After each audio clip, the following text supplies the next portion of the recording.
அவருக்கு பிடிக்குதுன்னா அந்த ஃபஹருக்கு உண்மையிலே தகுதியானவன் யாரு? அல்லாஹ் தான். இவன் தகுதியானவன் அல்ல. இவன் தொழிலுக்கு ஓகே தான், ஆனா அவனும் பெருமைக்குரியவன் அல்ல. குறையே வராதவன் தான் அந்த பெருமை என்ன செய்யணும், வச்சுக்கணும். அந்த பெருமைக்கு யாரும் உள்ளவன்? அல்லாஹு அக்பர். அல்லாஹ் மிகவும் பெருமைக்குரியவன். இப்போ அல்லாஹ் ரப்பல் ஆலமீனுக்கு என்ன பிடிக்குதுண்டா, நீ காரணம் சொல்றது அல்லாஹ்க்கு பிடிக்குது. ஏன் பிடிக்குதுன்னா, நீ அடிமை, அவன் எஜமானன். நம்ம அடிமை, அவன் எஜமானன்றதுனால பெர்ஃபெக்டா இருக்கிறது அல்லாஹ்வுக்கு பிடிக்காது. காரணம், நீங்க பெர்ஃபெக்டா இருக்க முடியாது, பெர்ஃபெக்டா இருக்க முடியாது. அதனால அல்லாஹ் ரப்பல் ஆலமீன் அல்லாஹ் இப்படி செஞ்சுட்டேன், இதனால செஞ்சுட்டேன், அப்படி செஞ்சுட்டேன்னு அல்லாஹ் மன்னிக்கிறான். அல்லாஹ் என்ன செய்யறான்? மன்னிக்கிறான். ஏன்னா நீ அடிமை இடத்தை ஏற்றுக்கொள்கிறாய், நீ அடிமை இடத்தை ஏற்றுக்கொள்கிறாய். அதனால அல்லாஹ் தாலா அந்த பெருமை வரக்கூடிய எந்த சூழலையும் அல்லாஹ் தாலா விரும்புவது கிடையாது. அதுல ஒன்றுதான் நம்ம காரணம் சொல்வது, அல்லாஹ் தாலா ஏற்றுக்கொள்வது. அந்த ரப்பே என்ன சொல்றான்டா, 70 தாண்டா உனக்கு காரணம் எனக்கு என்ன செய்யாது, பிடிக்காது. 70 தாண்டிட்டா நீ உதிரே என்ன செய்யக்கூடாது, சொல்லக்கூடாது. எனவே அன்புள்ள சகோதரர்களே, வாழ்க்கை என்பது முதலாவது ஒரு சந்தர்ப்பம் என்று நினைச்சு நம்ம வாழணும். வாழ்க்கை என்பது ஒரு சந்தர்ப்பம் என்று நினைத்து வாழ வேண்டும். இதுக்கு ஒரு அறிஞர் என்ன செய்யறாருன்னா, ஒரு மார்க்க உரையில் ஒரு சம்பவம் சொல்றார். என்ன ஒரு சம்பவம் அப்படின்னு சொன்னால், ஒருவர் ஒரு 20-25 வருடங்கள் இந்த இன்ஜினியரிங் ஃபீல்டில் வேலை செய்கிறார். வீடு கட்டுறது, அந்த கட்டுறதை வேலை செய்கிறார். வேலை செஞ்சு அவர் என்ன செய்கிறாரு, நிற்க போகிறார். இப்போ நிற்க போகிற நேரத்தில் அவர் சொல்கிறாரு, அவங்க என்ன சொல்கிறாங்கன்னா, இப்போ நீ நிற்கிற சந்தர்ப்பம், இந்த ஒரு வேலையை முடிச்சுட்டு தான் நீ நிற்கணும்ன்றான். டைம் முடிஞ்சுதுன்ற, இப்போ நான் போய் ஆகணும், இந்த நேரத்தில் எனக்கு எந்த பொறுப்பும் என்ன செய்ய முடியாது, எடுக்க முடியாது. இல்லை, நீ இந்த வேலையை முடிச்சுட்டு தான் என்ன செய்யணும், நிற்கணும். அப்படின்னு என்ன வேலை? ஒரு வீடு கட்டணும், ஒரு வீடு கட்டணும். நம்ம கடைசியாக வேலை செய்கிற நேரத்தில் நேர்மை இல்லாமல் இருந்து அப்படி என்ன செய்வோம், நம்ம இவ்வளோ நாள் நேர்மையாக இருந்ததே சேலரி அதிகமாகிறதுக்கும் தொடர்ந்து இருக்கிறதுக்கும். இப்போ நம்ம செய்கிற வேலை என்ன, கடைசி வேலை. இதுக்கு அப்புறம் நம்ம இருக்க போகிறதும் இல்லை. எப்படி கட்டுவோம், நேர்மை இல்லைடா, கண்ணா பின்னாடி என்ன செஞ்சுருவோம், கட்டி முடிச்சாச்சு. கட்டி முடித்த பின்னால் அவர் விலகி போகிற நேரத்தை என்ன செய்கிறாங்கன்னா, எந்த பில்டிங் அவர் கட்டினாரோ அந்த கீ எடுத்து, இது உங்களுக்காகத்தான் இந்த வீட்டை என்ன செஞ்சுக்கணும், கட்ட சொன்ன மட்டும் கீ என்ன செய்கிறாங்க, அவரோட கையில் கொடுக்குறாங்க. இப்போ எப்படி இருக்குமா அவருக்கு, அடே நம்மளுக்கு தான் இந்த வீடு கடைசியாக கட்டுறது தெரிஞ்சிருக்க, இது எவ்வளவு அழகாக நம்ம கட்டியிருக்கலாம் அப்படி என்று அவருடைய மனசு ஃபீல் பண்ணுது. அதுதான் இந்த உலகத்தில் நம்ம செய்யக்கூடிய எல்லா அமல்களும்.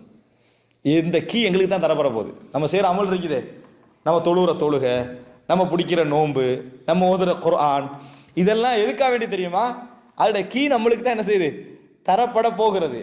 அந்த கீயை வாங்குற டைமில் நம்ம பார்க்க போகிறதெல்லாம் நம்ம செஞ்சது தான். நம்ம இங்கே செஞ்சது, ஒரு நாளைக்கு 12 நேரம் என்ன செஞ்சிருப்போம், அந்த சுன்னா தொழுதிருப்போம். என்ன என்ன கிடைக்காங்க, வீடு கிடைக்கும். ரசூலுல்லாஹ் ஹதீஸில் ஒரு பெரிய மாளிகை என்ன செய்யும், சொர்க்கத்தில் கிடைக்கும். நம்ம இங்கே ஒரு சுப்ஹானல்லாஹ், ஒரு அல்ஹம்துலில்லாஹ், ஒரு லா ஹவ்ல வலா குவத்த இல்லா பில்லாஹ், சொர்க்கத்தில் ஒரு நாத்து நடப்படும் ரசூல் ஸல்லல்லாஹு அலைஹி வஸல்லம் செய்கிறாங்க, சொல்கிறாங்க. அப்போ எல்லாம் சொர்க்கத்தில் கிடைக்க போகுது. நம்ம செய்கிற எல்லாமே எந்த அளவு பெர்ஃபெக்டாக செய்கிறோமோ அந்த அளவு பெர்ஃபெக்டாக என்ன செய்ய போகிறோம், அந்த கீயை வாங்க போகிறோம். எந்த அளவு அது நம்ம கவனம் இல்லாமல் செய்ய போகிறோமோ அந்த அளவுக்கு தான் நம்ம என்ன செய்கிறோம், பார்க்க போகிறோம். இது மாதிரி தான் இந்த செயல் அப்படின்னு என்ன செஞ்சார், உணர்த்தினார். எனவே நீங்கள் வாழ்க்கையை வாழ்கிறோம்னு பார்க்காம ஒரு சந்தர்ப்பமாக நீங்கள் நினச்சி பாருங்கள். இது ஒரு சந்தர்ப்பம், திருப்பி இந்த சந்தர்ப்பம் வராது. இது வாழ்க்கைக்கான சந்தர்ப்பம், மறுமைக்கான சந்தர்ப்பம் என்பதை விட. ஏன்னா மனிதன் என்ன சொல்ல போறான், நாலு மறுமையில், யா லைத்தனி கத்தம்து லிஹயாத்தி, யா லைத்தனி கத்தம்து லிஹயாத்தி. ஹயாத்தி என்ன, ஹயாத்தனா என்ன, வாழ்க்கை. ஏண்ட வாழ்க்கைக்கு நான் முற்படுத்தி இருக்கக்கூடாதா அப்படின்னா, இது வாழ்க்கையே அல்ல, நிரந்தரமான வாழ்க்கை தான் வாழ்க்கை. அப்போ அந்த வாழ்க்கைக்காக நான் முற்படுத்தி இருக்கக்கூடாதான் மனிதன் அந்த சந்தர்ப்பங்கள் என்ன செய்ய போறான். இப்போ இந்த யா லைத்தன்ற வார்த்தைக்கு இது, யா லைத்தனி குந்து துராபா, மண்ணாகி இருக்கக்கூடாதா, யா லைத்தஹா கானத்தில் காதியா, அதாவது இந்த கபர் வாழ்க்கையை கடைசியாக இருந்திருக்கக்கூடாது. இந்த யா லைத்தனை எதுக்கு சொல்லுவோம் தெரியுமா, சந்தர்ப்பம் மிஸ் ஆகினா மட்டும்தான் என்ன செய்வோம் சொல்லுவோம். ஒரு அருமையான ஒரு சந்தர்ப்பத்தை நம்ம மிஸ் ஆக்கிட்டோமே அப்படின்ற கவலையில தான் அதில் என்ன செய்வோம் சொல்லுவோம். அல்லாஹு தாலா நான் உனக்கு சந்தர்ப்பம் தந்தேன் என்று சொல்லித்தான் நரகத்தில் போடுவான். அதனால் அல்லாஹு தாலா, அல்லாஹ் ரப்புல் ஆலமீன் நீதியானவன். ஒமா அனபிதொல்லாமின் லில் அபீத், நான் அதாவது அடியான்களுக்கு அநியாயக்காரன். அதனால் அல்லாஹ் ஹதீஸில் வருதுன்னா அல்லாஹு தாலா கேட்பானா, இந்த உலகத்தில் உள்ளவைகள் எல்லாம் இப்போ உனக்கு சொந்தமாக இருந்தா, இப்படி நரகம் போகிறேன், சொந்தமாக இருந்தா அதுக்கு ஈடாக இந்த நரகத்துக்கு தப்புறதுக்கு அதனை தருவியான்னு கேட்பான்லாம். உலகமும் அதில் உள்ள வகையில் உனக்கு தான் சொந்தம். இப்போ நம்மளுக்கு எவ்வளோ சொந்தம், மிஞ்சி போனால் ஒரு 5 சென்ட் 10 சென்ட் 20 சென்ட் சொந்தம். அதில் டோட்டல் உலகம் உனக்கு தான் இப்போ சொந்தம். இந்த நரகத்துல இருந்து தப்புறதுக்கு அதை தருவியா அப்படின்னு அல்லாட்ட கேட்பான். அல்லாஹ் கேட்பான். அவன் சொல்லுவான், நான் யா அல்லாஹ் இந்த நரகத்திலையும் தப்புறதுக்கு நிச்சயமா நான் அதை தருவேன். இதை விட மிச்சம் சின்ன ஒன்று தான் உன்கிட்ட நான் கேட்டேன். நான் இதை கேட்கவே இல்லை. உலகம் உனக்கு சொந்தமாக இருக்கவும் இல்லை, அதை நான் உன்கிட்ட கேட்கவும் இல்லை. உன்கிட்ட கேட்டதெல்லாம் எனக்கு இணை வைக்காதேன்னு தான் சொன்னேன். நீ செய்யலை. நீ என்ன செய்யலை? செய்யலை. அப்போ இவ்வளோ நீ தர ரெடி ஆகிறாய், இணை வைக்காமல் இருக்கிறன்றது ஒரு செயலை செய்யாமல் இருக்கிறது, அதை நீ செய்யவில்லை என்று சொல்றான்டா. அல்லாஹ் தஆலா என்ன சொல்றாங்க? நான் உனக்கு எல்லா சந்தர்ப்பத்தையும் என்ன செஞ்சேன்? தந்தேன் என்பதை அல்லாஹ் தஆலா அந்த இடத்துல என்ன செய்யறான்? நிரூபிக்கிறான். நரகத்துக்கு போற நேரத்தில் மலக்குமார்கள் கேட்பார்கள், அலம் யஅதிக்கும் நதீர், உங்களுக்கு எச்சரிக்கை செய்யக்கூடிய யாரும் வரலையா அப்படின்னு தான் கேட்பாங்க. அல்லாஹ் தஆலா என்ன சொல்ற? ஃபஅதரஃபு பிதம்பிஹிம், நாங்கள் பாவம் செஞ்சோம்னு ஏற்றுக்கொண்ட பின்னால் தான் அவர்கள் என்ன செய்வார்கள்? நரகம் போவார்கள். எனவே அன்புள்ள சகோதரர்களே, நீங்க வாழ்க்கையில கிடைக்கக்கூடிய ஒவ்வொன்றையும் சில சந்தர்ப்பங்களாக நினைச்சு பாருங்க. ரசூலுல்லாஹ் அதை சொல்லி காட்டுறாங்க பிரிச்சு, இக்தனிம் ஹம்ஸன் கப்ல ஹம்ஸ், 5க்கு முன்னால 5 பயன்படுத்திக்கங்கன்னு சொன்னாங்க. ஒன்று ஷபாபக் கப்ல ஹரமிக், உங்களோட இளமையை பயன்படுத்திக் கொள்ளுங்கள் முதிய வயதுக்கு முன்னால். அப்படின்னா என்ன? இது சந்தர்ப்பம். வாழ்க்கையில் அல்லாஹ் தஆலா மறுமை வர முந்தையே, அதாவது பாசிட்டிவ் நெகட்டிவ் ரெண்டையும் அல்லாஹ் காட்டிடுறான். அதாவது சந்தர்ப்பம் உள்ள பகுதி, நம்மளுக்கு சந்தர்ப்பத்துக்கு எதிரான பகுதி, ரெண்டையும் காட்டிடுறான். இளமை வாழ்க்கையில் உள்ளவன் முதுமை என்ன செய்யறான்? அனுபவிக்கிறான். இப்படித்தான் போகுது. அவன் அங்குள்ளவன் இங்கே பார்க்குறான், இங்கே உள்ளவன் என்ன செய்யறான்? அங்கே பார்க்கத்தான் செய்யறான். நோயாளி ஆரோக்கியமானவன் என்ன செய்யறான்? பார்க்கத்தான் செய்யறான். வசதி ஏழ்மை என்ன செய்யுது? பார்க்கத்தான் செய்யுது. ஏழ்மை வசதியை பார்க்கத்தான் செய்யுது. அந்தந்த சந்தர்ப்பங்களை அந்தந்த இடங்கள் என்ன செஞ்சுக்கங்க, பயன்படுத்திக்கங்க என்று ரசூல் ஸல்லல்லாஹு அலைஹி வஸல்லம் சொல்றாங்க. நாளைக்கென்று எதையும் தள்ளி போடாதீங்க. காரணம், நாளை உங்களுக்கு சொந்தமானது அல்ல, நாளை உங்களுக்கு சொந்தமானது அல்ல அப்படின்றது. எனவே வாழ்க்கை என்பது ஒரு பெரிய ஒரு சந்தர்ப்பம் என்று சொல்லப்படக்கூடிய ஒரு பகுதியை நம்ம பார்க்கிறோம்.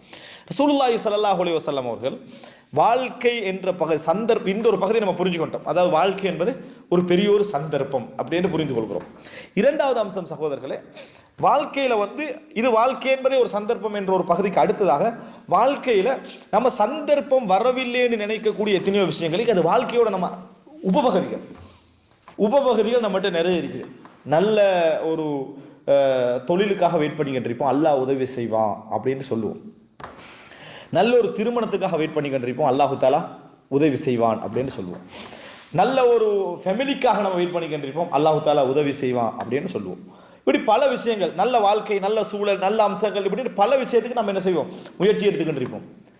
ஆனா எங்களுக்கு கண் முன்னால் ஒரு 5 விஷயம் இருக்கும். நமக்கு ஒரு அளவுகோல் வச்சிருப்போம், என்ன தெரியுமா? இது நல்லதல்ல, அல்லாஹு தஆலா நல்லதை தருவான், அல்லாஹு தஆலா நல்லதை தருவான். என்ன முடிவெடுத்திக்கிறோம்? இது நல்லதல்ல, அல்லாஹ் நல்லதை தருவான்.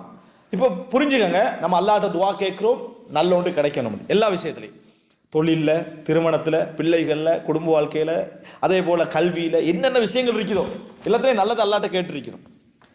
முன்னால் ஒரு 5 விஷயங்களுக்கு இருக்கும், அதை நம்ம என்ன முடிவெடுத்திருப்போம்? இது நல்லதல்லன்னு முடிவெடுத்திருப்போம். இப்போ இது நல்லதா நல்லதல்லையான்னு முடிவெடுக்கிறதுக்கு எங்களுடைய மார்க்க அறிவு எவ்வளோ இருக்குதோ அதுக்கேற்ப தான் நம்ம என்ன செய்வோம்? அதை முடிவெடுப்போம். எங்களுக்கு மார்க்கத்தில் பற்று குறைந்திருந்தால் சில வேலைகளை நல்லதல்லன்னு முடிவெடுப்போம். காரணம், அது மார்க்கத்தோடு உள்ள சில வேலைகளாக என்ன செய்யும்? இருக்கும். மார்க்க சூழல் உள்ள வேலையாக இருக்கும். உதாரணமாக நம்ம ஊரில் இருக்கிறோம், நம்மளுக்கு சவுதியை பற்றி கேள்விப்படும். உதாரணத்துக்கு நான் சொல்கிறேன், ஐயா அல்லாஹ் எனக்கு நல்ல ஒரு தொழில் தரணும், நான் நல்லா உழைக்கணும், நல்லா வாழணும். இது எங்களோட வாழ்க்கையில் நம்ம இறைவன்கிட்ட கேட்கக்கூடிய ஒரு சந்தர்ப்பம். இப்போ முன்னால் எதுவும் இல்லை, விசா வருது. எங்கேருந்து வருது? சவுதியில் ஒரு வேலைக்கு விசா வருது, நல்ல சேலரி. ஆனால் மனசுக்கு சவுதியை பற்றி நீங்கள் கேள்விப்பட்டிருக்கிறீங்க, கட்டுப்பாடு ஒன்றும் இல்லை. என்ன, நம்ம ஜொலியாக இருக்கிறதுக்கோ அப்படி இருக்கிறதுக்கோ இப்படி இருக்கிறதுக்கோ சூழலெல்லாம் இல்லை, எல்லாம் சட்டங்களோட, இஸ்லாமிய சட்டங்களோட இருக்குது அப்படின்னு நம்மளோட ஒரு மனசில் ஒரு பதிவு இருக்கணும். வைங்க, இப்போ நீங்கள் அடுத்த நாளும் என்ன கேட்க போறீங்க? துவா, யா அல்லாஹ் எனக்கு என்ன செய், நல்ல சந்தர்ப்பம் தான். பேப்பரில் பார்ப்பீங்க, அந்த விளம்பரம் எல்லாம் பார்ப்பீங்க. ஆனால் இப்போ உங்களுக்கு நல்லது எது? கத்தார். உதாரணத்துக்கு சொல்கிறேன், ஒரு துபாய், இதான் நம்ம மனசுல உள்ளது. இப்போ நம்ம மார்க்க பார்வைக்கு ஏற்பத்தான் ஒரு இடத்தையே செலக்ட் பண்ணுவோம். இப்போ நான் அல்லாஹ்ட்ட இன்னும் துவா கேட்டுட்டு தான் இப்போ என்ன துவா கேட்போம்? யா அல்லாஹ் எனக்கு நல்ல ஒரு தொழில் உள்ள இடத்தை தான், சுதந்திரமா வேலை செய்யணும், அடிமையாக என்ன செய்யக்கூடாது, வேலை செய்யக்கூடாது. இப்படி அல்லாஹ்ட்ட நம்ம ஒரு துவா கேட்டுக்கிட்டு இருப்போம். அப்போ இந்த சந்தர்ப்பம் என்ன செஞ்சிடும்? போயிடும். இந்த சந்தர்ப்பம் போயிடும். இப்போ எங்கள்கிட்ட சந்தர்ப்பம் வந்துட்டு போயிருக்குது, ஆனால் எங்களுக்கு சந்தர்ப்பம் வந்ததாவே நம்ம என்ன செய்யலை, உணரல. என்ன காரணம்? மார்க்க அறிவில் உள்ள குறைபாடு, எங்களோட மார்க்க சிந்தனையில் உள்ள ஒரு குறைபாடு, சரியான அறிவின்மை. இப்படி பல விஷயங்கள் எங்கள்கிட்ட. திருமண விஷயத்துக்கு நம்ம என்ன செய்வோம்? ஒரு நல்ல ஒரு மனைவி அமையணும் அப்படி என்று சொல்லி நம்ம துவா கேட்டுக்கிட்டு இருப்போம் அல்லாஹ்ட்ட. ஆனால் நல்ல மனைவிக்கு இலக்கணம் எங்கள்கிட்ட அதல்ல.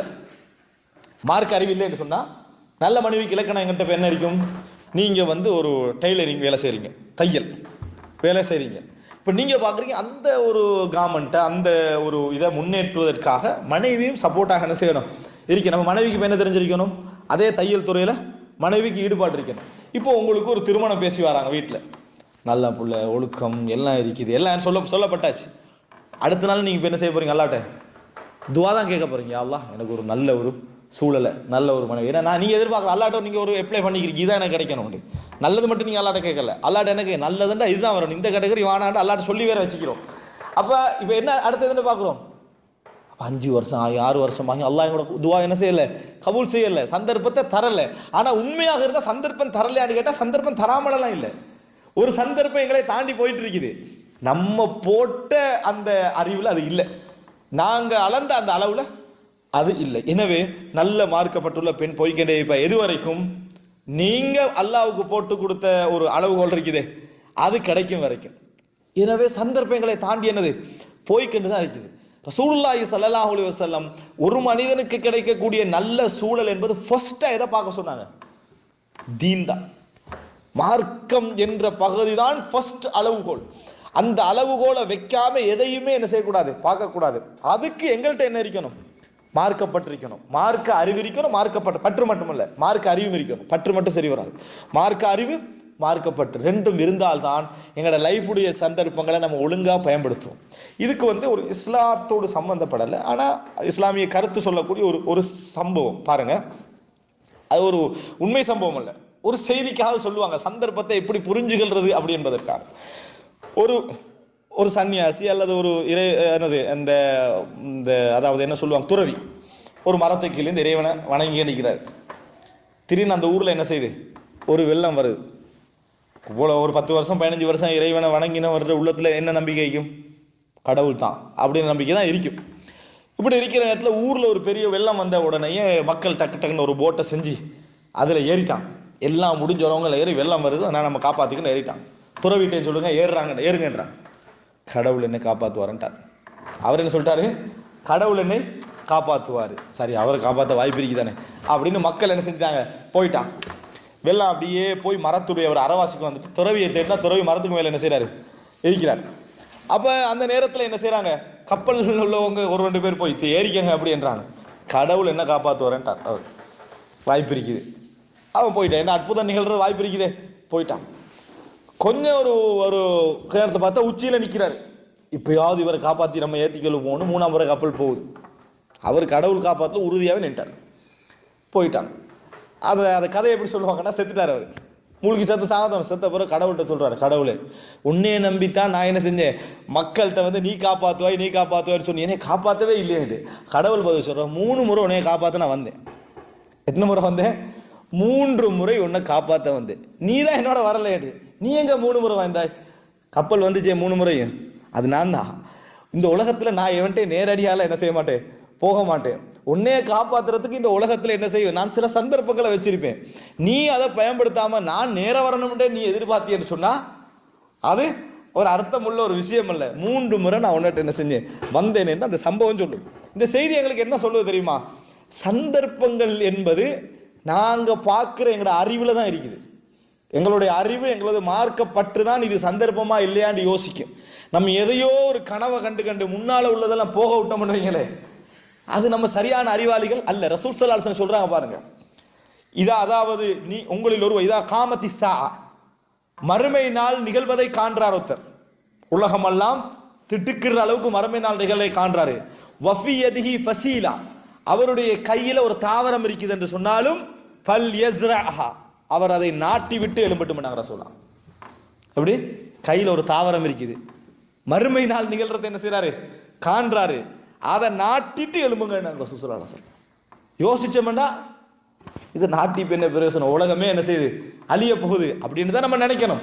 ஆனால் ரசூல் ஸல்லல்லாஹு அலைஹி வஸல்லம் சஹீஹ் முஸ்லிம்ல வரக்கூடிய செய்தி, உங்களுடைய கையில் ஒரு ஃபசீல ஒரு சின்ன ஒரு தாவரம் இருந்து மறுமை நாள் நிகழ்வதை நீங்கள் கண்டாலும் என்ன செய்யுங்க, அதை நாட்டி விட்டு எழும்புங்கள்னு ரசூலுல்லாஹி ஸல்லல்லாஹு அலைஹி வஸல்லம் அவர்கள் சொன்னார்கள் என்ற செய்தி நம்ம என்ன செய்யணும் பார்க்கிறோம். இது எங்களுக்கு அதாவது இன்திஹாசுல் ஃபுரஸ், சந்தர்ப்பங்களை பயன்படுத்துங்கள் எப்படி என்ற செய்தி எங்களுக்கு சொல்லலை. அந்த செய்தி ஒரு அழகான செய்தி அல்ல. ரசூல் ஸல்லல்லாஹு அலைஹி வஸல்லம் மரத்தை நாட்டிட்டு எழும்புங்கன்னு சொல்றாங்கன்னா அதுதான் அர்த்தம். அப்ப இஸ்லாத்தை பொறுத்த வரைக்கும்